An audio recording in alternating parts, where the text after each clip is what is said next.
Welcome, friends, to another edition of Economic Update, a weekly program devoted to the economic dimensions of our lives, jobs, debts, incomes, our own and those of our children. I'm your host, Richard Wolff. Today, we are going to dive deep, very deep, into a story that is making headlines but is being treated with the usual superficiality that we have come to expect from the mainstream corporate media. I am talking about the recent flare-up in relations between the United States and its northern neighbor, Canada. You have likely heard the sound bites. You have heard Donald Trump, in his characteristic style, a mix of bluster, threat, and showmanship, referring to Canada as a potential 51st state. And on the other side, you have the emergence of Mark Carney, the former governor of the Bank of Canada and the Bank of England, positioning himself as the defender of Canadian sovereignty, of pride, and of technocratic stability. Now, if you read the standard liberal commentary, if you look at the editorials in the New York Times or the Globe and Mail, you are told a very simple story. You are told this is a battle between a boorish, unpredictable populist in Donald Trump and a steady, competent adult in the room in Mark Carney. You are told this is a clash of personalities or perhaps a clash of values. Trump represents chaos. Carney represents order. Trump represents a threat to democracy. Carney represents the resilience of institutions. But I want to tell you today that if you stop there, if you accept that narrative, you are missing the fundamental economic reality that is driving this conflict. You are missing the tectonic shifts in the global capitalist system that produce both a Donald Trump and a Mark Carney. To understand what is happening here, we have to look past the rhetoric of national pride and 51st state jokes. We have to look at the crumbling infrastructure of the American empire and the desperate attempts by different factions of the ruling class to manage that decline. Let's start with the 51st state comment itself. Why does a political figure like Trump say this? Is it just a joke? Is it just to annoy Justin Trudeau? No, it is a symptom of a profound anxiety sitting at the heart of American capitalism today. For 70 years, since the end of World War II, the United States has been the unquestioned hegemon of the global capitalist system. It set the rules. It provided the currency. It managed the institutions, the IMF, the World Bank, NATO, and countries like Canada were integrated into this system, not as equals, let's be honest, but as junior partners. Highly privileged junior partners, yes, but partners whose economies were structured to serve the broader needs of the American market. Canada provided the raw materials, the oil, the timber, the auto parts, and in return, it got security and access to the world's richest consumer market. It was a deal. It was a stable arrangement. But that arrangement is breaking down. And it is breaking down not because of Donald Trump, but because the underlying economic engine of the United States is sputtering. The U.S. empire is in decline. Its share of global GDP is shrinking. It faces a rising competitor in China that plays by different rules. And when an empire is in decline, when the rate of profit falls and the dominance is challenged, the empire turns inward. It becomes predatory. It stops being the benevolent leader that hands out Marshall Plans and starts looking at its allies and saying, "You owe me." This is what Trump represents. He is the voice of a section of the American capitalist class that says we can no longer afford to carry the global system. We need to extract more value right now. We need to tax our friends. We need to threaten tariffs. We need to absorb our neighbors if necessary. When he says 51st state, he is signaling that the era of polite partnership is over. He is saying that in a crisis, the empire will eat its own. Now, let's look at the response. Enter Mark Carney. Who is Mark Carney? We must be very precise here. He is not a representative of the working class. He is not a labor leader. He is a central banker. He is a man who spent 13 years at Goldman Sachs. He is the ultimate insider of the global financial elite. He ran the Bank of Canada. He ran the Bank of England. He is the personification of the neoliberal order that governed the world from 1980 until 2008. When the media praises Carney for his quiet confidence, for his competence over spectacle, what are they actually praising? They are praising the management style of the financial status quo. They are nostalgic for a time when economic decisions were made by experts in closed rooms, away from the messy, angry demands of the population. Carney's defense of Canada is fascinating because it is a defense of institutions. He talks about the rule of law, about steady adaptability, about strategic autonomy. He contrasts Canadian stability with American dysfunction. But we have to ask ourselves, what is this stability? For whom is it stable? The neoliberal policies that Carney championed, free trade, deregulation of finance, the prioritization of inflation targeting over full employment, these are the very policies that hollowed out the working class in both the United States and Canada. These are the policies that created the Rust Belts, that stagnated wages, that concentrated wealth in the hands of the top 1%. It is the failure of this technocratic competence that created the anger that fueled the rise of Donald Trump in the first place. So when we see Carney versus Trump, we are not seeing good versus evil. We are seeing a civil war within the capitalist class. On one side, you have the globalists represented by Carney. These are the bankers, the multinational corporations, the people who want capital to flow freely across borders without friction. They want rules-based order because rules allow them to extract profit efficiently. They dislike Trump because he is volatile, because tariffs are bad for global supply chains, because uncertainty is bad for investment. They want to go back to the way things were before 2016. They want a polite, orderly exploitation of the working class. On the other side, you have the nationalists represented by Trump. These are the domestic industries, the smaller capitalists, and a section of the working class that has been deluded into thinking protectionism will save them. They want to tear up the global rules because they feel those rules no longer favor them. They want to use the raw power of the American state to smash competitors and bully allies. They see the technocrats like Carney not as saviors, but as the people who sold them out to China, who shipped their jobs overseas, who care more about their Davos reputation than the price of milk in Wisconsin or Ontario. This is the dialectic we are witnessing. The thesis is global neoliberalism, Carney. The antithesis is right-wing populism, Trump. And the tragedy for the Canadian working class, and indeed for the American working class, is that neither of these sides offers a solution to their problems. Carney's solution is to double down on the system that failed. He wants to make Canada a strategic partner in the green transition. He wants financial oversight, but he does not want to challenge the fundamental ownership of production. He does not want to democratize the workplace. He wants a kinder, gentler capitalism managed by smart people in suits. Trump's solution is a fantasy of returning to the 1950s, enforced by bullying and exclusion.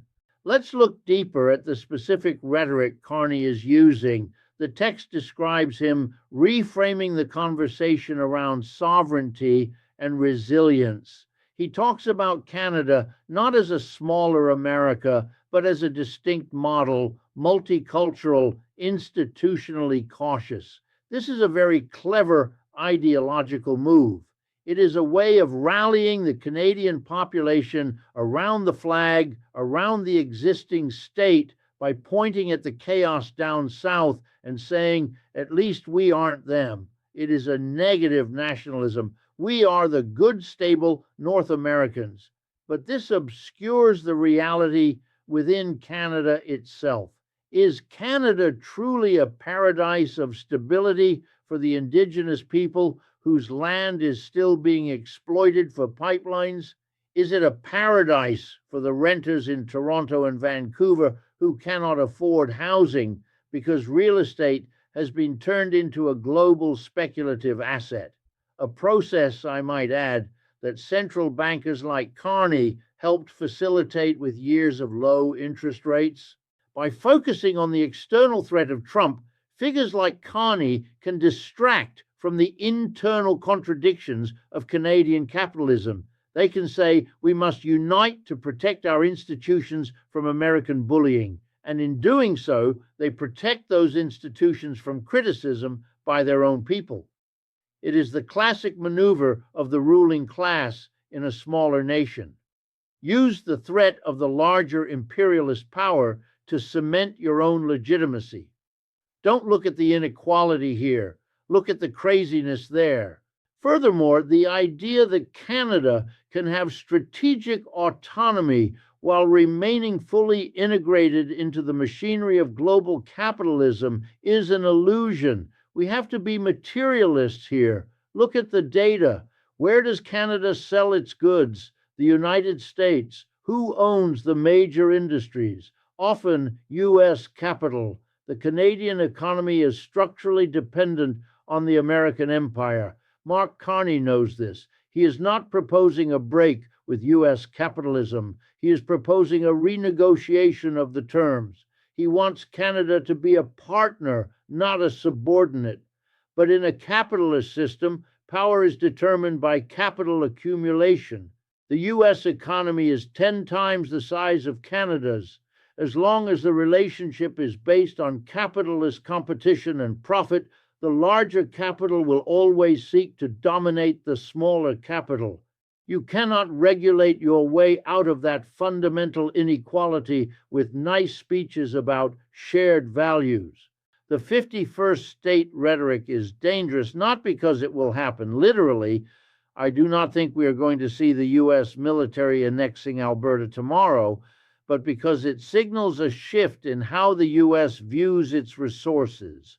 In a world of climate crisis, of resource scarcity, of geopolitical conflict, the U.S. looks at Canada and sees water, it sees oil, it sees rare earth minerals, it sees agricultural land that will remain arable as the planet heats up.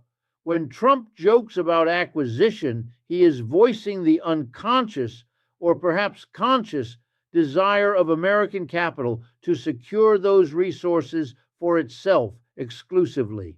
Carney's response is to say, no, we will sell you those resources willingly, efficiently, and reliably. You don't need to conquer us. We are already open for business. Do you see? It is a dispute over the method of extraction, not the fact of it.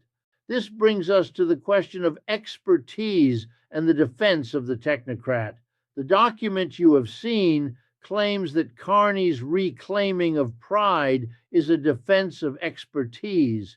It says that careful stewardship of institutions is not weakness, but strength. We need to be very critical of this word, stewardship. Stewardship of what? Stewardship of a system that prioritizes the growth of the stock market over the health of the population. When Mark Carney was governor of the Bank of Canada during the 2008 crisis, Canada was praised for having a sound banking system.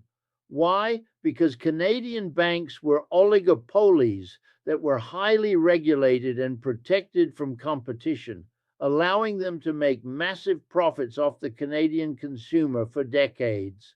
That stability was paid for by the working people of Canada in the form of higher fees and less choice.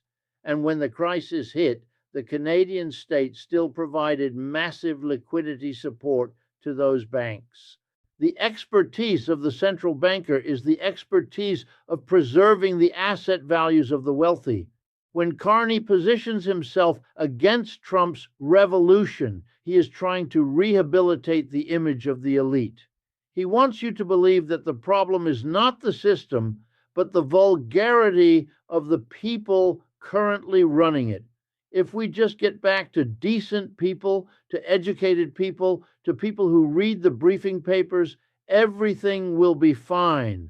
This is the great liberal delusion. It ignores the fact that it was the decent, educated, polite people who deregulated Wall Street.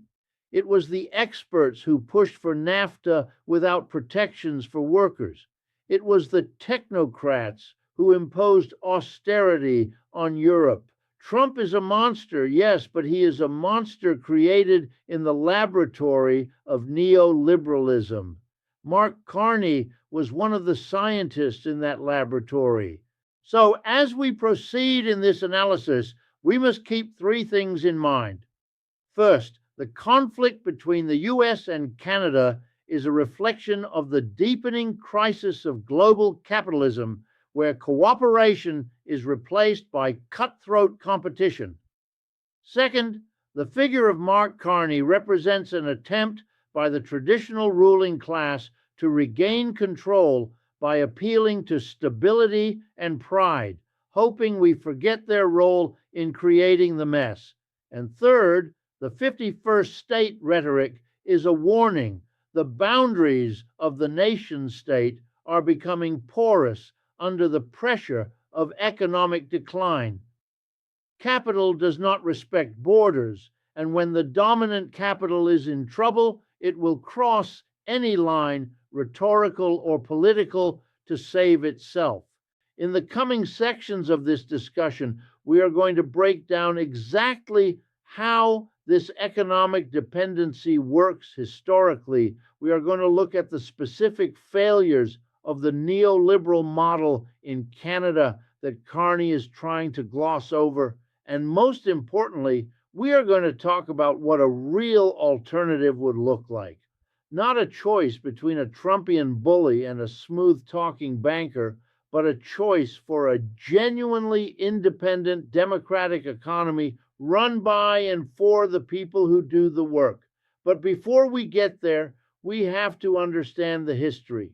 We have to understand that this is not the first time the U.S. has looked north with hungry eyes. And it is not the first time a Canadian leader has tried to play the role of the loyal but independent partner. It is a dance that has been going on for a century, but the music is changing. The music is getting discordant, and the dancers are getting tired. When we look back, we see that the integration of the Canadian economy into the American one was a deliberate project of the post-war era. It was called continentalism. The idea was that the two economies should function as one, and for a while, during the boom years of capitalism, it seemed to work. But capitalism moves in cycles. It moves from expansion to stagnation.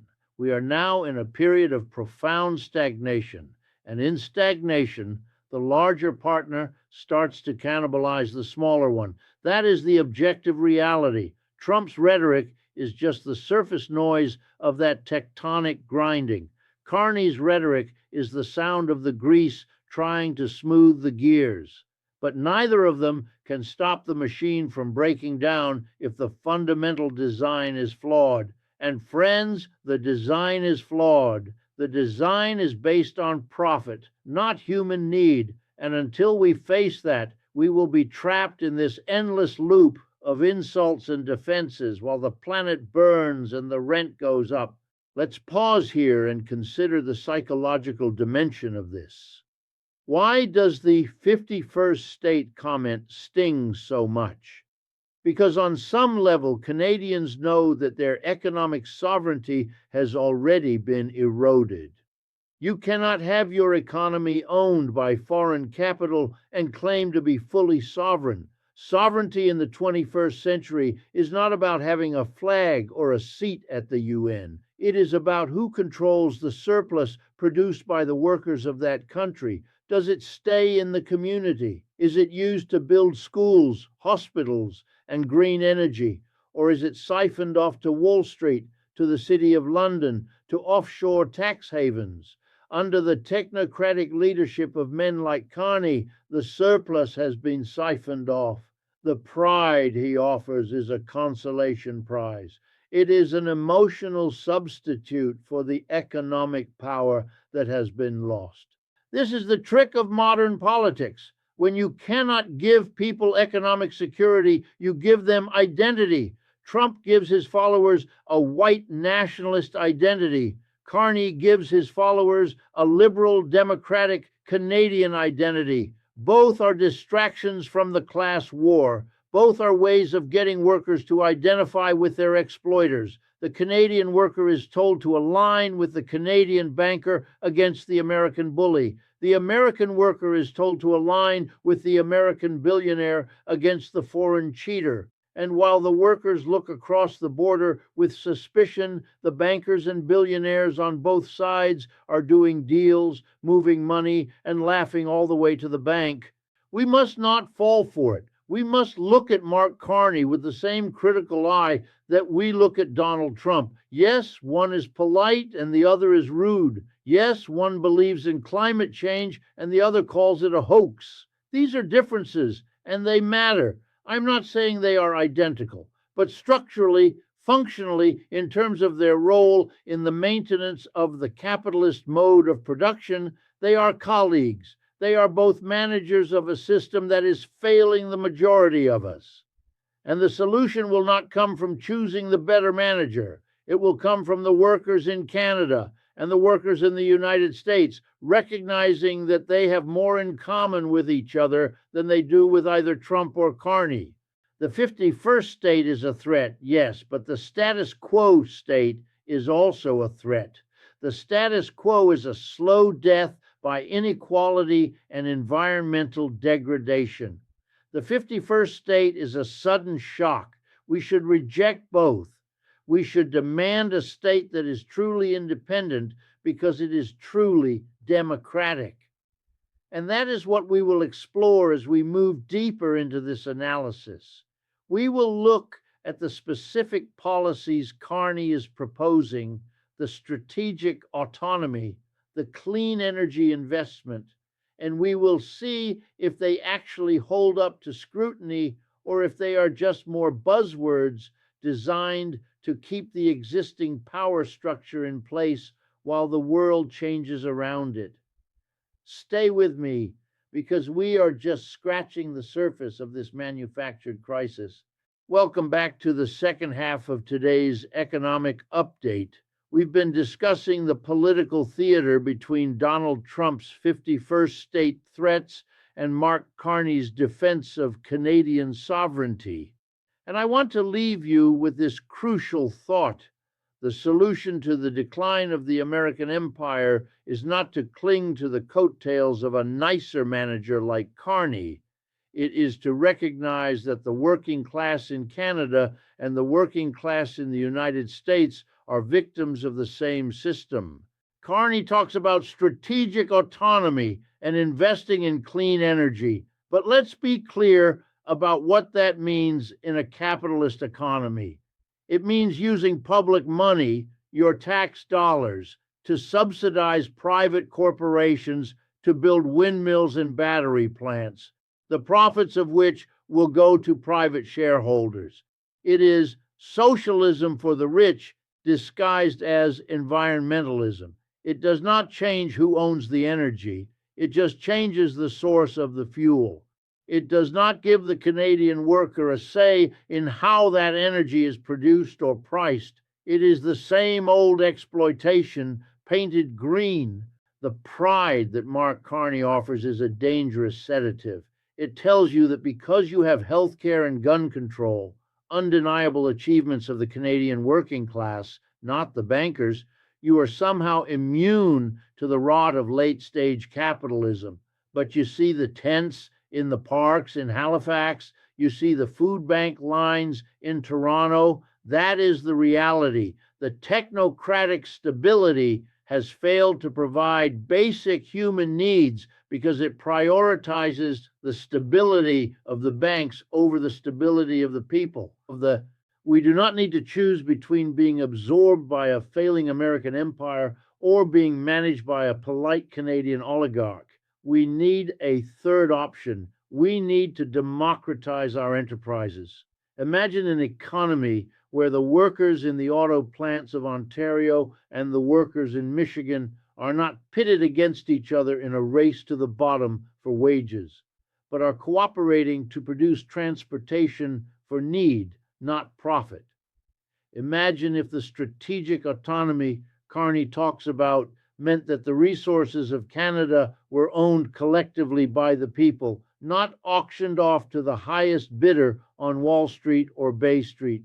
That is the only true sovereignty. Sovereignty is not a speech by a central banker. Sovereignty is the power of the people to decide what they produce, how they produce it, and what they do with the surplus. Until we have that, we are all just tenants in a landlord's world, arguing over which landlord is slightly less cruel. That's all the time we have for today. I hope you found this analysis useful in cutting through the noise of the mainstream narrative. I'm Richard Wolff. Thank you for joining us, and as always, I look forward to speaking with you again next week.